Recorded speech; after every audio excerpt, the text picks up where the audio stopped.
Karibu mtazamaji wa The World News katika kipindi hiki cha ulimwengu wa siasa. Mimi ni Adam Hussein na sasa tunatazama kile ambacho kimeifanya China kuwa na ghadhabu kuelekea matamshi ya waziri mkuu mpya wa Japan Sanae Takaichi. Wiki chache za kikazi, kiongozi mpya wa Japan amekutana uso kwa uso na maana halisi ya kuvuka mstari mwekundu wa China huko Taiwan.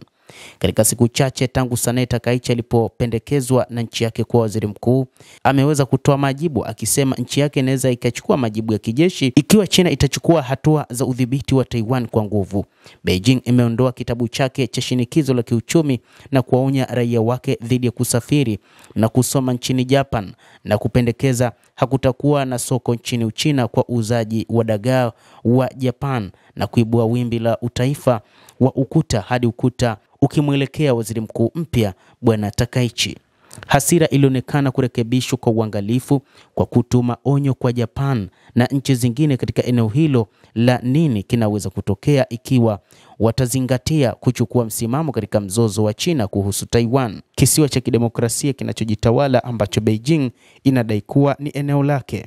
Lakini mzozo huo ambao hauonyeshi dalili ya kupungua kwa takribani wiki mbili pia unaonyesha jambo lingine, wasiwasi wa kina wa Beijing juu ya uwezekano wa kubadilisha mkao wa kijeshi huko Asia, wakati washirika wa Marekani wanazidi kuongeza matumizi ya ulinzi na uratibu mbele ya nguvu za kijeshi zinazozidi kuongezeka. Hakuna nchi iliyoibua wasiwasi mwingine kama Japan, ambayo jeshi lake la kifalme katika karne ya 20 ilivamia, ikaikalia na kufanya ukatili nchini China na miongo kadhaa mapema kukoloni Taiwan. Hoja muhimu ya maumivu katika kile kinachoitwa karne ya udhalilishaji ya China mikononi mwa mataifa mengine. Lakini picha ya pili iliyochukuliwa kutoka katika video iliyotolewa na Wizara ya Ulinzi ya Kitaifa ya Taiwan ilionyesha kile inachosema ni meli za kivita za China zinazofanya mazoezi kwenye pwani ya magharibi mwa Taiwan mnamo Februari 26, na picha iliyochukuliwa kutoka katika video iliyotolewa na Wizara ya Ulinzi ya Kitaifa ya Taiwan ikionyesha kile inachosema ni meli za kivita za China ambazo zinazidi kuonyesha kwamba wapo tayari kwa ajili ya kuivamia Taiwan wakati wowote. Na hii imeipa wasiwasi Japan, huku ikitoa wito kwamba ipo tayari kuingia katika mapambano dhidi ya Uchina, ambayo kwa namna nyingine ilishaweka wazi China kwamba haipo tayari kuona taifa lingine likiingilia kati suala la ndani ambalo ni la Taiwan.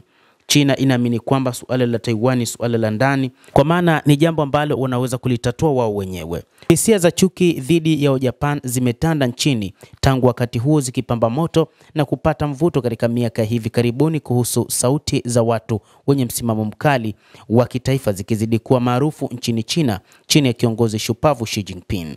Akiimarisha azimio la muda mrefu la chama tawala cha kikomunisti cha kuhakikisha historia haiwezi kujirudia, Xi amefanya jeshi la Kichina kuwa la kisasa kwa haraka na kukuza ushawishi wake duniani.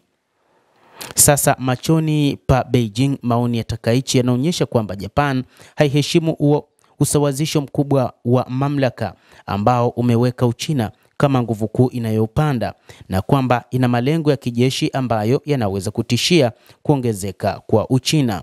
Viongozi wa awali wa Japan walikwepa kuijadili Taiwan katika muktadha wa jibu la kijeshi, lakini wanasiasa hasa miongoni mwa wafuasi wa mrengo wa kulia katika chama cha Takaichi wanazidi kuhofia athari za Tokyo ikiwa Beijing itaishambulia Taiwan ambayo iko kimkakati kusini mwa Japan. Hisia hizi imesababisha msukumo unaokuwa na kupanuka zaidi matumizi ya ulinzi wa Japan na hata kubadilisha katiba.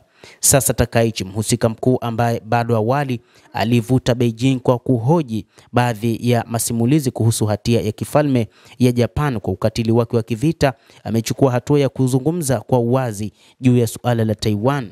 Katika siku za kwanza za muhula wake, pia alitoa wito wa kuwa na uhusiano wa karibu wa usalama na Marekani na anaelekea kuharakisha ujenzi wa ulinzi wa nchi hiyo.